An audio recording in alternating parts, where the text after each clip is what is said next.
esia ta nie va ngo pla pedada ko pla kafu esia ta Yehowa ye va lewo afon bena na tem aga asia afodo ko ela bena efe ya ha ye ba mevo kakari je nia sibele wo ngododo lanu anami awenu agede sie ko na lame la lame seme le dijome adomia fa hanya o katansine Yehowa medogbeda me bia be wo ya yere ne do bu de to oji medogbeda bena na doji na o lo pe dodo po katame na doji na o lo pe ha katame na doji na o le metoto katame na ko konti lo do me amesia me fa agbebe me yira onye mawo be no sio bo susunami no sio bo ya pe tamo bobo no sio bo ya pe enudo anyi ya pe dodo de tamo wa no sio bi masusu go han ola wa we de wonani lewo no sine do nani lata lewo kesino to nyenyeme lenti kokoeme de Cristo Yesu kokoko fada wa ponu na ni lendia siko le pesimi asenya gomela la na don semi ha bena mi aten awo musie fofola ato ademia si mi anye efinyonu si oji waten akado mi anye vintu si oji waten adale abale si o dale yobji le abosan pankumela ye kafu gede Yesu Kristo pankom amen mere ko mi no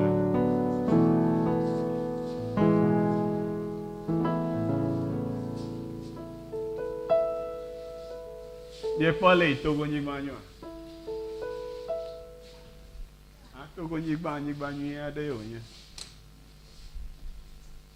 fine ipo nyigbanzo allo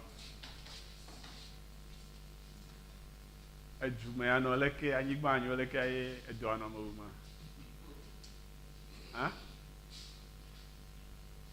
ebliku no gera nyigban le Togo ento kaka avant allo ba to aga no mia uma emi a duro agbade ta ba no bia la mo vogo enyo nka gbo cho nka na do le mia um le Togo lo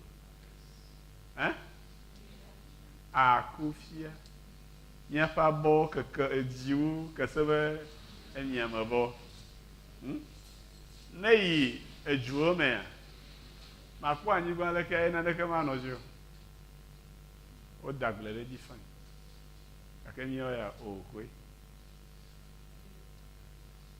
tafalache ochona adokugbi ewo de ko na Africa alo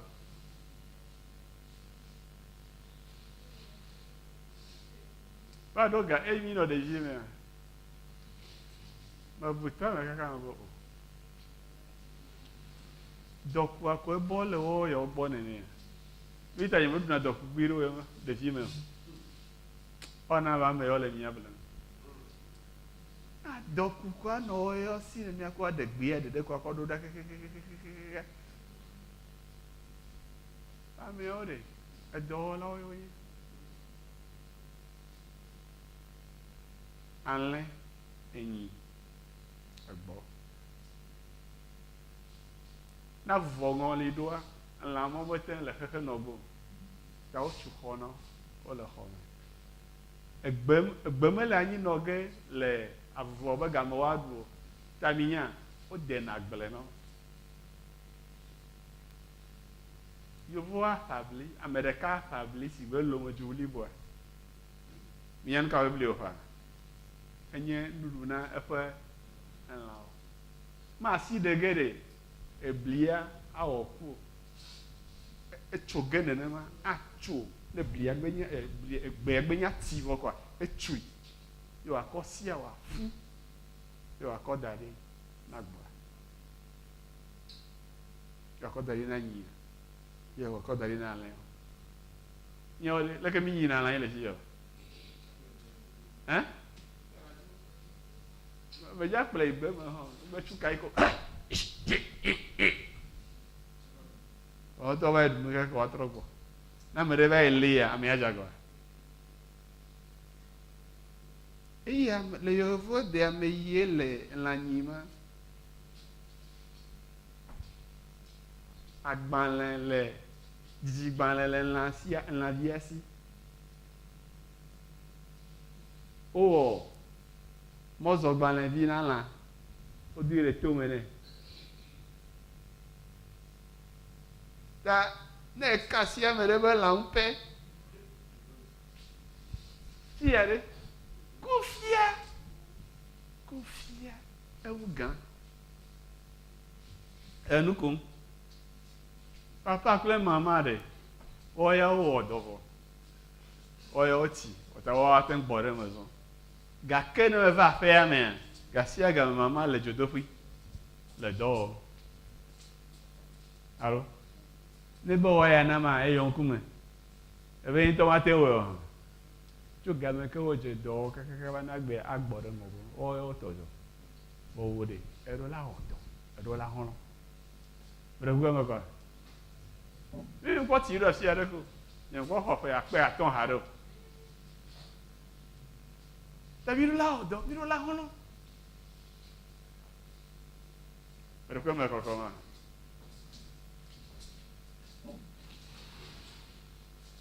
egbea Mawu le nu ƒom na mi tso ale míado le míaƒe nɔƒe ale ye míatɔ te agbenɔnɔ ko abe mía ɖexɔme le wo dome ko la tɔ te nene ƒe agbenɔnɔ eye míana woanya nu yi ta mí le anyigba dzi ɖo nu yi wɔƒe míeva mi meɖo la nye magblɔ nye ŋutsu aɖe nɔ tɔnye ƒe dzume nyemenya ne le lome hã wote wɔ ne lome hã nenema ya o menya be fokofi ƒe dzume fokofi tɔa ƒe dzume kple tɔnye ƒe dzume wotsɔ na ŋkɔ na me kabakaba na me gbɔ nane koa etrɔ zu ŋkɔ nɛ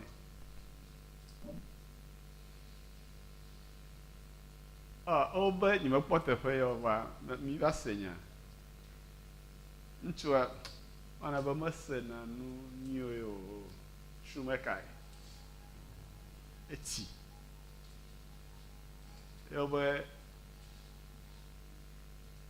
ame ɖo nu ɖe dzɔ le afi ɖe amewo le du ƒum kɔa ye hã le du ƒum ame ɖo ɖeviwo nye ɖeka sɔhewo kɔa eye nye ame tsitsi gbãtɔ le du ƒum le amewo dome kɔa ame tsitsi bubuwo hã wokpɔe kɔa wo hã wode afɔ dzo wodzɔ ƒe ɣe ɖeɖi va te wo ŋuti ya ame ɖeka bie se be o afo fi ka yi mie le ya be yɔ kpo mi le yɔ kpo mi le menya nu ka dzɔdzɔm o menya fi ka yi ma amewo le amewo du ƒum ta hã le du ƒum mi me ɖo la nɔ agbe nenema taɖodzinu le mía si le agbe Mawu yi wɔ mi ɖe taɖodzinu aɖe ta ye wowɔ mi ɖo mi kpɔa miyawo mi tsi wu bereka ya menye be nu ya taɖodzinu aɖe ta ye wowɔe ɖo ta he ya kpɔe la fefenu ko wɔm eta nye fefenu he fefe wɔm ƒe yi le esi fia awɔ nu nenema wɔ miawo mi magate wɔ nu nenema ko enya be nu sia nu si ye wɔ la taɖodzinu ɖe ta ye wɔe ɖo alo ewɔna nu koa fifia enya be Mawu wɔ ye alo Mawu wɔ wa nenye be Mawu wɔ wa ekema taɖodzinu aɖe ta ye wowɔ ɖo ta ne menya nu ta ye le anyigba dzi ɖo dzagba na bia ƒe Mawu nu ka ta ye me le anyigba dzi ɖo haleluya agblɔ no ekema nenye be enya taɖodzinu yi ta ye le anyigba dzi ɖoa anɔ agbe be taɖodzinu ma ne zu eme vava eya ko hafi adze Mawu amen Yesu-Kristo re le eƒe agbe ƒe gɔmedzedzea me eya hã nɔ agbe ko abe ɖevi sia ɖevi ene nu etɔa be ne wɔa ewɔe nu enɔa be ne wɔa ewɔe etɔa atikpalae le ma yi me ɖe nu yi ye ame aɖe wɔna la eye ame ye via hã gena ɖo ta ame sia ame hena via be ne srɔ̃ ye be dɔ ta Yosef la eya hã he Yesu be ne wòasrɔ̃ atikpakpa Yesu megbe ɖoa eya hã le amewo dome ko abe amewo ta eya hã srɔ̃ atikpakpa eye woxɔ ƒe blatɔ̃ ɖe afi ava nyigba nye fofoa na wònya be yedɔ ame aɖe ɖo ɖe ŋgɔ amea le eƒe mɔtage nɛ ta eye Yohanes de asi gbeƒã ɖeɖe me mitrɔ le miaƒe dziwo me eye amewo le gbɔ yim wòle wo nyrɔm ɖe tsi me ko la Yesu nya be eƒe gamesu be yeado le wo yome dzedze ko yome ta eye hã yi be ne wòanyrɔ ye ɖe Yɔrdan tɔsisi la me tso gama me la Yesu do le eƒe evi ko nyenye le Maria ƒe viwo domea edo le eme haleluya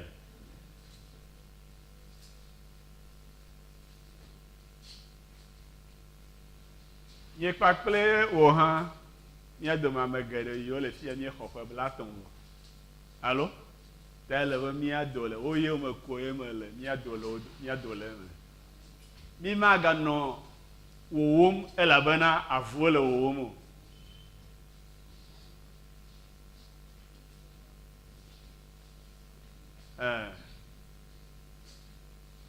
ikpɔ ɖe enu koko nyo awɔ nue amewo ako nue nyo gake ifla nye míaƒe taɖodzi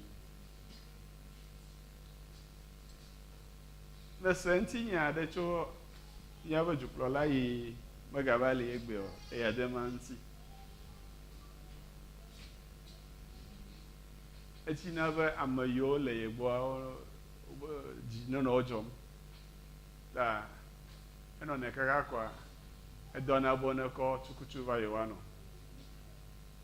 ke togotɔa nɔ ahanoma ye dzɔna dzi ne alo ahanono ena dzidzɔ wole tsukutsua nɔ kaka kɔa wobe va gblɔna be tsukutsu ya me tsukutsu dɔntɔ yo tsukutsu ya me nyo wone kɔe dzo edi be yeanya ame yiwo ƒomevi le ye ŋuti be ɖe ne egblɔ nya yi egblɔ ye ko yewo hã trɔ gblɔna na ya tsukutsu ya me nyo wone kɔe dzo wakɔe dzo wɔƒa mi va tsɔ tsukutsu ŋutɔŋutɔŋutɔ va na mi pia tsukutsu ŋutɔŋutɔ mi va kɔe va na mi wòagblɔe da ɖi eyi wokɔ dzoa ekɔ va trɔ ɖe egobu me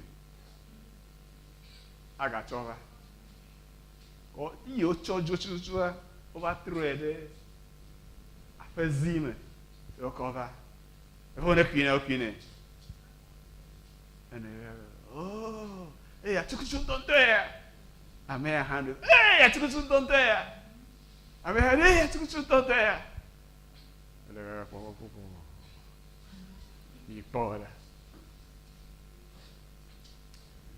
wobe gbe ɖeka minya be ŋɔtse fia be vi ɖe hã va nye dudɔnɔ kpɔe mi menyo pardon awo ŋɔtse fia be vi enye oye be fia agboli menya doboli agboli nye sɔhɛvi ko gã me yo ge ɖe wo dome ale be eva na wo kaka wo yi kara eye woyi kara ena da ɖi be yewoya ɖu nu ɖe dzo wone ɖa dudoma na yewo wale yewoaɖe ye nye ya dadonuwo katã woawɔ ŋuti dɔ ne woyi bibi ƒe vɔ ɖe woaklɔ dudoma kpa woaklɔe da ɖi ne wokpɔ be detia ŋutɔ bi vɔ ko le wone nui da ɖe anyigba wone kɔ dudoma kɔ de me eye woaku na yewo gbã Gamen du gamen do nu yo jadu gbe ma nyu nto ba judo ma nto we na ofo de ti bubu ha dalizo ofo judo ma de ha e ya o de la bele yo da na ko fi o ku eye amega we de na ma da o ku ba o ka to je no dudu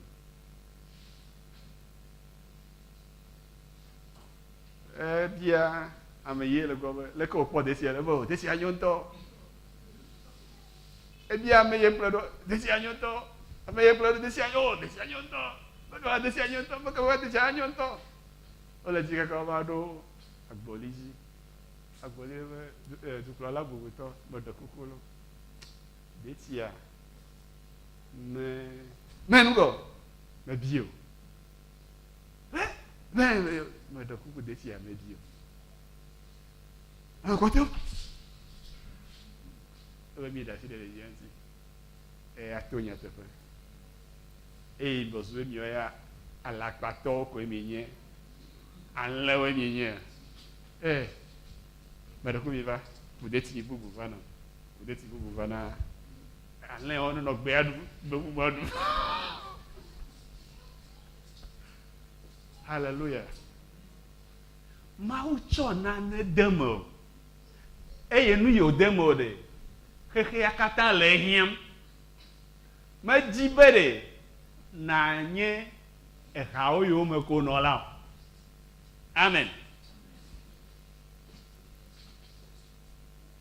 Yesu va de dokui kofia eye Johannes nyurede Jordan to sisiame ede asi edokui de fiame abe amegbeto fome afo kuhi o katanti dola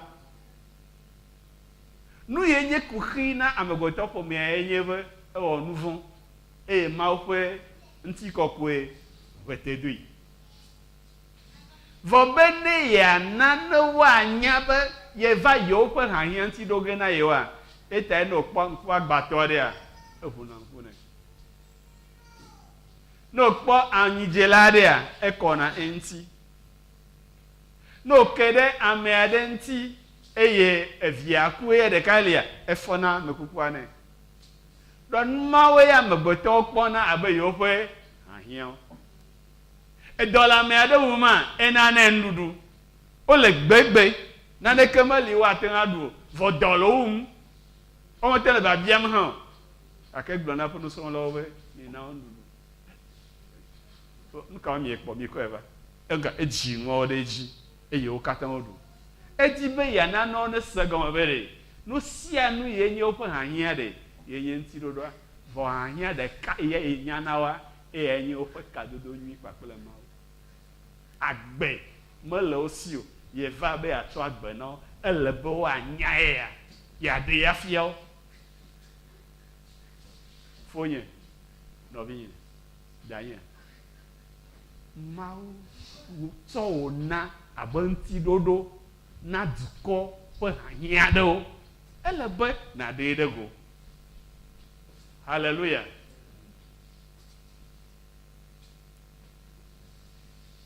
Yesu eye oje epe esuwo do agome vo ha enovia epa pomoto mo ho Jesu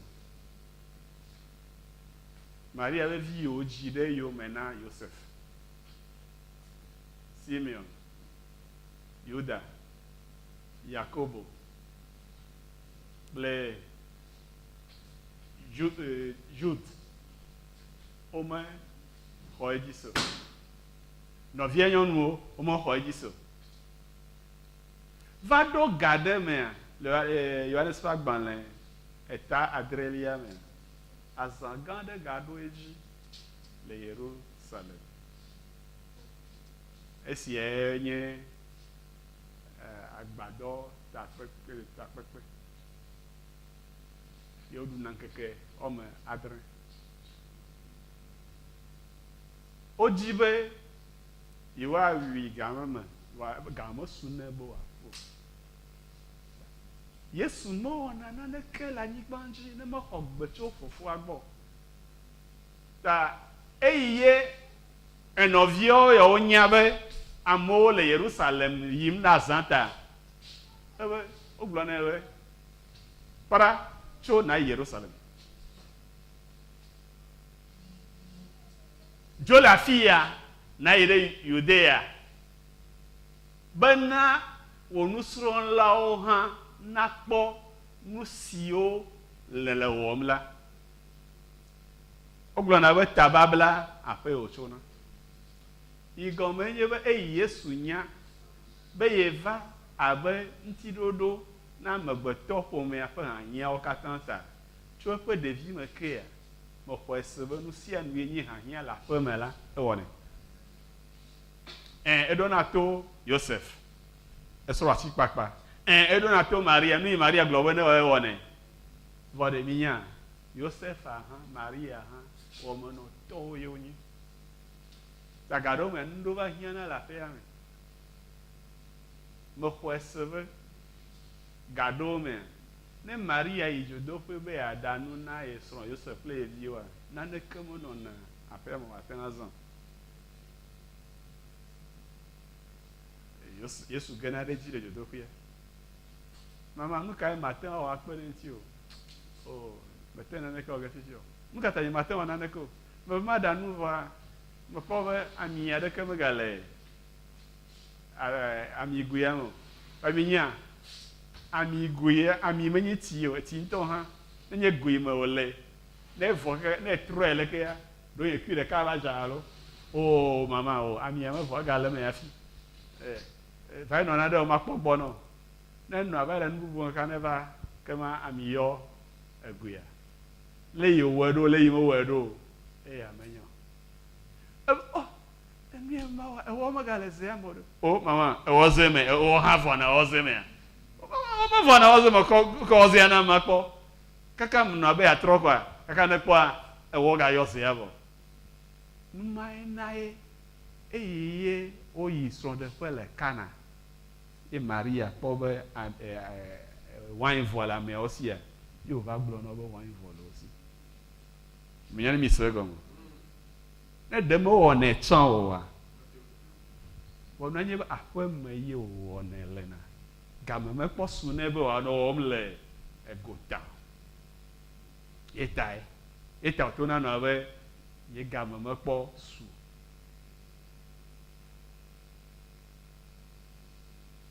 Eyi me le gbe dom ɖe le aƒe me ta, ye ne woyi ame dome be nàdo gbe ɖa ye to yi ɖado ko. Enya me kɔkɔ ma. Eyi me le Mawu nya gblɔm na aƒe me tɔwo, eta mate va gblɔe na ame yiwo le gota. Yesu dze gɔme, Yesu dze eƒe dɔ gɔme le fi ka o. Ana be ʋeawo do alo hã be ɖe, wometa mɔ tso agble. Aƒe me wotana mɔ tso na. Alo? Nu ka wɔm nele le wò aƒe me? Nu ka wɔm nele le wò ŋutɔ wò agbe ŋuti? Ele Mawu nya sem. Ikpɔa, yeƒe nufiala le dzi bim, alo? Efo Paul me ƒo gbea? Efo Paul me ƒo gbea? Fo Paul me ƒo gbe hã? Míaƒe nufiala le dzi bim be ne efia mi nua kakakaka, ne kɔsiɖa gbe ɖo ye bia mi nu ka mi sɔ kɔsiɖa ye va yi hã, mi menya. Nkata mi mele nyanya mo. Ɖo ne mi dzo le fi ya mi yi aƒe me mi mega to na o. Ame ɖeke mele anyigba dzi mate ŋu asrɔ̃ nu. Ame sia ame ate ŋu srɔ̃ nu anye. Meɖo ŋku dzi be mi nɔ ɖevi me ɖe. Eye mi yi sukua. Ame aɖewo lia nusɔsrɔ̃a eɖe afu na wo. Ta afi ne ɖeka ne va tsi tagbɔ na wa, ɖe woanɔ gblɔm ka zigɔzi ya kpe. Eye ɖewo ŋutɔ hã, ne wotɔ dɔwo be ne ƒle nu va na yewo. Ngako mele lo, woe ne nyanya vɔ. Ikpɔ ame abi wo gblɔ na ema. Wobe ɖe wotsɔ alɔfa ɖeka de si yina ƒle abolo sɔta. Nya nu ka nye sɔta ya? Yi de sɔta gɔme ɖe egbe me na mi. na ƒle abolo kpono axɔ change kpono neno axɔ change kpono tɔn na yi azitɔ gbɔ na ƒle azi bieve na tsɔ kpono na zitɔa ana o change bietɔn ne na kɔ vana akpɔtɔ ga neno akpɔtɔ change neno bietɔn mama be ma ƒle kpono ma xɔ change kpono tɔn ma yi azitɔ gbɔ ma sa ƒle bieve ma sɔ kpono na ma xɔ change bietɔn ne nsɔ kpeke ɖea ela kpɔtɔ bietɔn ma sɔ yi na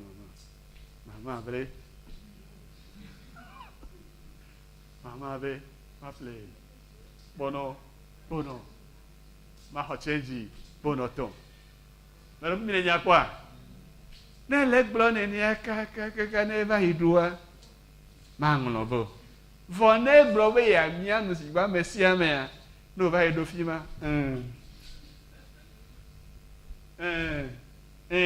menya ni ta wo do yi ɖoa trɔ yi ma gbɔ le die nɔ ne na trɔ va ne ga yi kakaka no gblɔ ne vɔ no ga trɔ va ne me le répéter me le gblɔ le mɔdzi kafi va portable me li gama me be ne woayɔ nɔ abie se be ɖe míawo hã ne míeva srɔ̃ nua ame ɖewo li ɖe ne wova ne nufiala gblɔ kaka gblɔ vɔ kɔ esi tame nɔ ne wo ya me le nene oa ele ne wo be na wɔ nu kɔ na ne yi aƒe mea egbe ne ɖo aƒe me kɔa na trɔ to me zi ɖeka nufiala gblɔ be leke nufiala gblɔ be leke nufiala gblɔ be leke eye wògblɔ kaka va ɖe afi ɖe nɔvi Didier hã gblɔ de me be leke efo Julien bia be leke yo be babia nenema yewo le na nu ɖe tame ye ma ɖeƒe me le kɔkɔa eye wòle ma wa gama mea ɖevi leke do wòli be leke ana be anɔ ŋku ɖo enuawo kekeŋ dzi ɖeke ma bu le tame na o ebe Yesu nɔ enuwo wɔm le aƒe me etae nɔ anya ɖo etae nɔviawo hã be ne le yawo katã wɔ le mia gbɔ vɔ dzi be amewo ne nyae be ye nye Kristo ɖe azɔ aƒe me le fi wo ya nya be ye nye yi ne yiwo me dzelawo ne nya wo ne kpɔe da ɖe mega bla bɔ da ɖi ko ne be amewo ne nya be Kristo tɔ ye nye va yi egodo na ɖe Kristo tɔ nye nye afia yi na gblɔ nu yiwo esrɔ̃ le fi ya ɖe mɛ kpakple amewo hã abe o ke ma pastor ye nyoa ame wa de bubu ŋuti o so wa se nya yi he gblɔ ye le hallelujah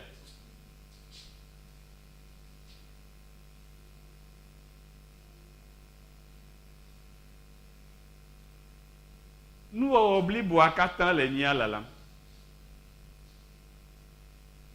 abe ale ye Maria kpɔ Yesu be nuwɔwɔ le aƒe me eye woyi Kana srɔ̃ɖeƒe eye wain vɔ ko ye wòva do ɖe Yesu gbɔ be wain vɔ le wo si meka nu yi Yesu gblɔ nɛ o enya be ele nane wɔ ge ebe gblɔ na nusrɔ̃lawo be nu sia nu yiwo gblɔ na mi la mi wɔe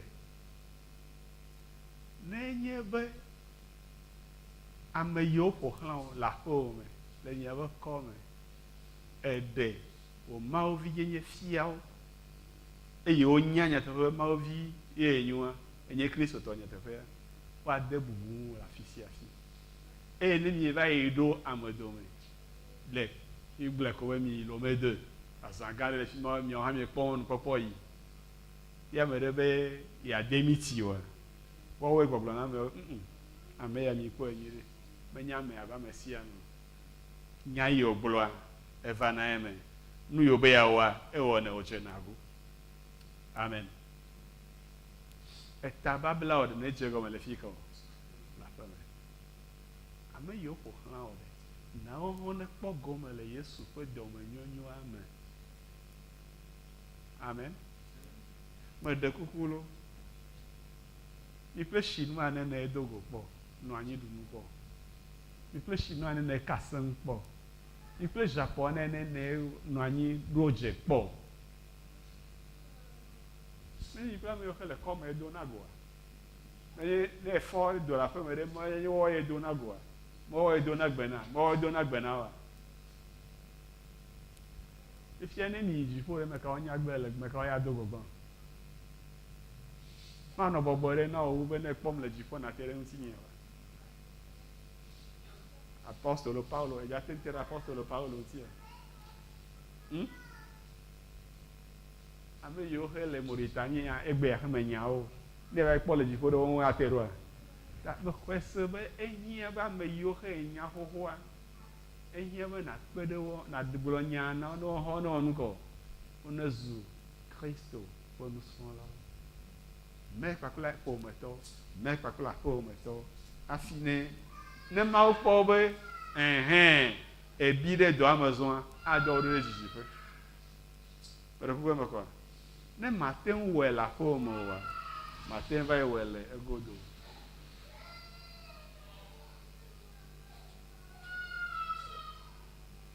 Eye afi ne nate wɔ ba wo be lɔlɔnu ɖe, menye ŋutilã mie kɔ wɔne o.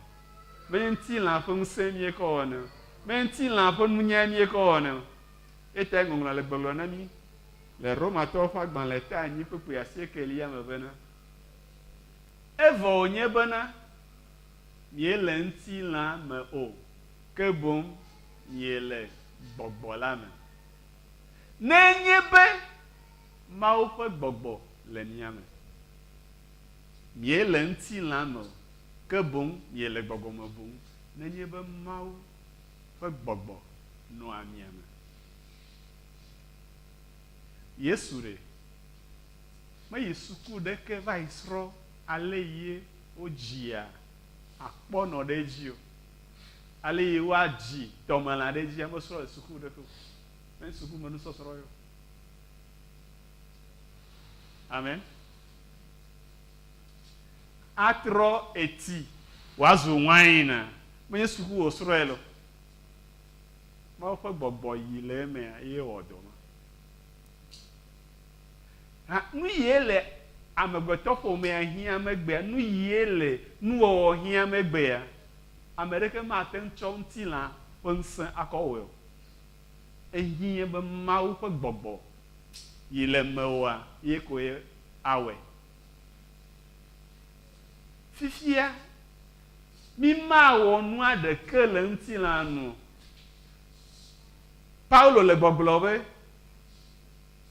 mi mele ŋutilã me o, ke boŋ gbɔgbɔ me.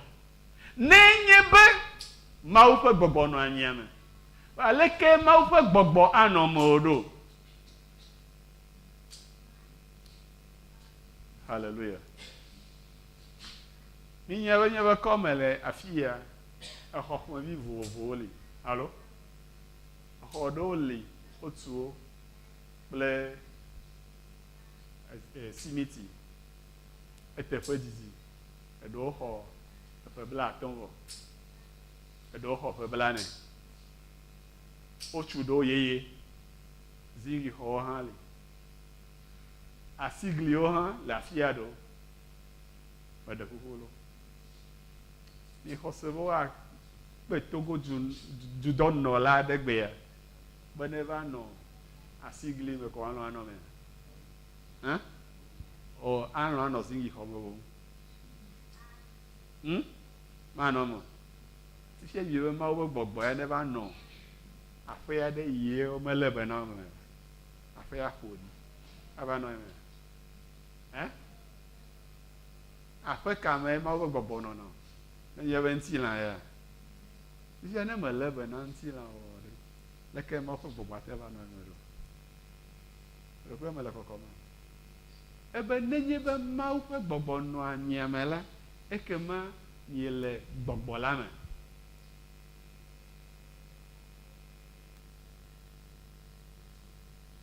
Fifia ne mi le ediƒoƒo be nya gblɔm ku ɖe Mawu ƒe gbɔgbɔ ŋutia, ne wo ŋuti la ƒoɖi mele ati o enye ɖiƒoƒo madzɔtsi na mawo vɔ nu yi le vevie ne woe nye gbɔgbɔme ƒe ɖiƒoƒo nenye be efuléle le dziwò mea mawu mate nɔ me o eɖeƒe me kɔ fuléle ŋɖia ŋvava le dziwò be nu katã ye nɔvia yoyɔ be ne va xɔ nu ya leke wonye yiwo yɔ mawu mate nɔ dzi ŋutilã ma me mate nɔ aƒe ma me eɖeƒe me kɔ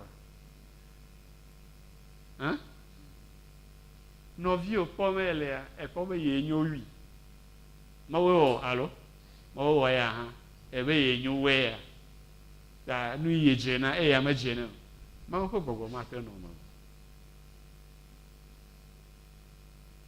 o mawu wɔ ame sia ame wòya kpa ame aɖe kɔa ebe ne bu le ŋkume na ye mawu mate nɔ me enya be wi doa go tso wo nu me gbe sia gbe mawu mate nɔ me o mawu ƒe gbɔgbɔ mate nɔ me o hallelujah beɖeku be me kɔkɔ ma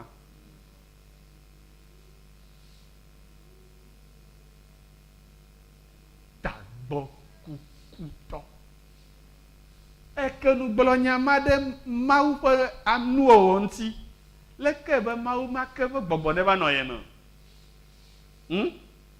beɖeku me le kɔkɔ ma ta ne be mawu ƒe gbɔgbɔ ne nɔ ye me la ele be na le be na ɖokuiwò le be na wò ŋuti le be na wo nu le be na wo dzi me ne kɔ lɔ̃ amewo ekema mawu ƒe gbɔgbɔ anɔ me kpakple ƒe nyinyi bliwo amen ebe ok gblɔ be le hame subɔsubɔ hame si le agakpea dzi la me ye va na sɔlime kɔsiɖagbe enyo ŋutɔ wòe kpɔtɔ be nɔnɔ vava ŋdzo ɖagbe gbedoɖaƒe kple yɔɖagbe biblia srɔ̃ƒe nanɔ zãmetoto vam le fi ɖa mamlɛa me le ɣletia me enyo fain ne le mɔ katã wɔ enyo gake ŋɔŋlɔ abe ke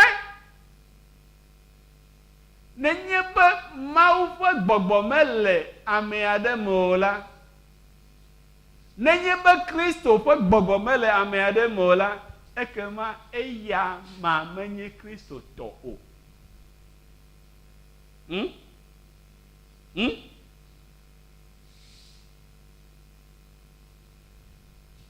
nenye be wobe togotɔwo katã ne va da akɔ ye akɔdagbalẽvi me le asiwò ɖe wo hã te va da akɔ nu katã mate ŋdɛ wobe ame yi si kristo ƒe gbɔgbɔ mele o menye kristo tɔ o va le ɖokuiwò yɔm be kristo tɔ alo ɖe va na tsɔsi ne kristo ƒe gbɔgbɔ mele me o leke anye kristo tɔ ɖo dunyagblɔhawoa wole togo azã alo exlẽme ne nye meganya o va dunyagblɔha hamevi ɖe sia ɖe nye hamevi akua hamevi akonka hamevi gbalẽɖola nɔ si alo ne hamevi gbalẽ mele asi o ete nɔ aƒa do be rpt unir menye ame mawo tɔ ete nɔ aƒa do be car ete nɔ aƒa do be nuka ANC ete nɔ aƒa do be womenya le afi ɖe ko ete nɔ aƒa do be kristo yesu nye dzizia yesu xɔlɔ nye yesu awo yesu xɔlɔ nye wòye me va ɖu o nuka koe lo o tugbedzevi tsukitsukitsukui ne wole ha dzia ma ɖu o yesu kaka nu yi hã ɖu wɔ gbea be ɖeka hã ɖu o yesu xɔlɔ nye yesu ele ha ma dzi va kristo ƒe gbɔgbɔ mele me o meɖe fua me di be mía dome ame sia ame Kristo ƒe gbɔgbɔ nenɔ mía me ekema mi maganye ame ko le wo dome o. Hallelujah. Nu ka ta wòhiã nenema o elabena nuwɔwɔ blibo la katã ƒe didi ye koe nye mawuviwo ƒe ɖeɖefia. Nuwɔwɔ bliboa katã ƒe didi eye nye mawuviwo ƒe ɖeɖefia. Hallelujah. Didier mate ŋu awɔ naneke le xexea ŋuti o, le nuwɔwɔ ŋuti o. Akɔsiwa mate ŋu awɔe o, kɔmlã mate ŋu awɔe o, Vinicius mete ŋu le ewɔ ge o. Vɔ nenye be ame mawo dometɔ ɖe sia ɖe wo dometɔ aɖe ɖe mɔ na Kristo ƒe gbɔgbɔ wòle eme la ekema awɔ nu. Hallelujah. Mi katã miekpɔ le ye nu fɔtɔ le dzuya me ɖo. Eye mi katã mi dzi be nuwo netrɔ nyuie alo? Meka ya awɔe o. Exɔ se be ame aɖe atsɔ fibu ava awɔ. Ame yiwo ɖe mɔ ye Kristo le wo me yawo koe le wɔ ge. Ta ɖe mɔ ne Kristo nenɔ me. Ekema azu ŋutiɖoɖo na nuwo ƒe ɖɔɖɔɖo. Etsi megadzadzam ɖe ɖoɖo nu. Nu katã yo. Xexea le mɔ kpɔm na mawuviwo ƒe ɖeɖefia. Hallelujah. Ne míawo míeɖe mɔ ye Mawu ƒe gbɔgbɔ le mía kplɔ ma, míahe ɖɔɖɔɖo va dzuya me.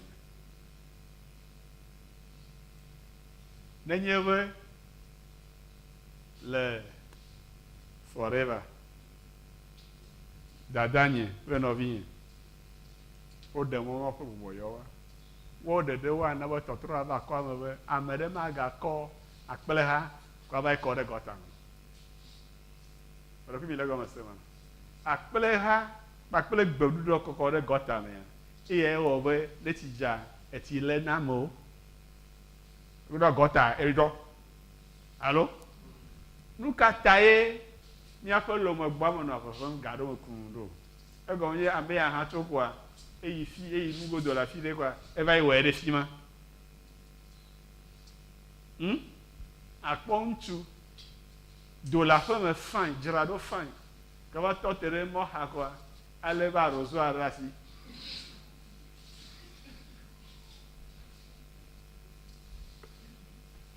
Hallelujah. Meɖe fu. Meɖe fu ŋutɔ. Menya agble me. Ikpe ne wɔe ɖe agble mea. Ele ado angre na agblea. Parce que aɖuɖɔ nuka le mo urée. Ame yiwo da agble kpɔ mi nye be angre yiwo zãna va ye nye urée. Ne ɖɔ kɔ ɖe agble mea fine. Ne be yi nugodo le agble me ye ku do. Ye wɔe ɖe me kukɔ kɔ ɖe dzia nuka ye wɔ? Ewɔ nuka? Edo angre. Gake enu manye ta wɔwɔ pure water. Klakewo hã anɔ pure water kɔ atsɔ ebe egoa akɔ dangbe ɖe siriti dzi. Mɔdodo dzi. Enyoa. Eyo xe yɔna siga lo.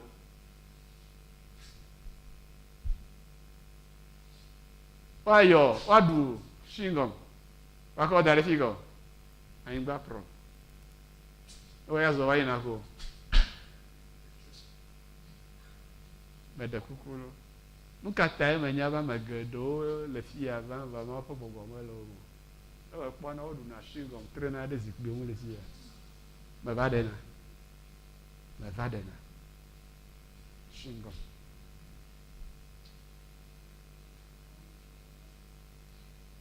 Hallelujah. Mekpɔna emotsɔnua ɖe mi le tsɔ be ɖe mi gaba dɔléle na ame ɖeke o. Yi ame ɖewo vana kɔ ava ɖe da ɖi kɔ adzo. Na ame yi xe va le tsɔ ɖe eya ne le dɔ eya koe kuna. Over mi no agbe. Etae etrɔ le kpɔɖeŋu me ame ɖewo va wometsɔ mosɔ ɖu ɖe asi o. Woma na wo le gɔme. Lɔƒo ame ya ɖe lé ɖe asi.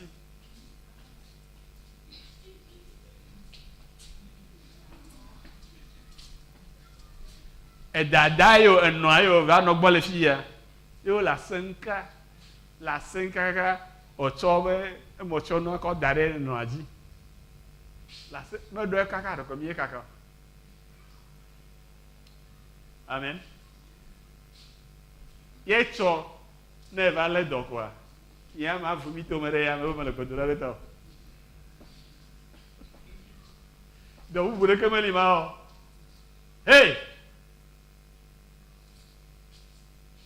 Nuwɔwɔ bliboa katã le Mawuviwo ƒe ɖeɖefia lalam. Afi ne míate ŋu aɖe mía ɖokui afia nuwɔwɔ abe Mawuviwoa, ele be Mawu ƒe gbɔgbɔ ne yɔ mí. Ele be míanye toɖolawo Mawu le nuwo katã me. Yina míatrɔ le míaƒe dziwo. Bene xexea nate ŋu akpɔ ɖeɖe to mía dzi. Mawu ne yra mí. Amen.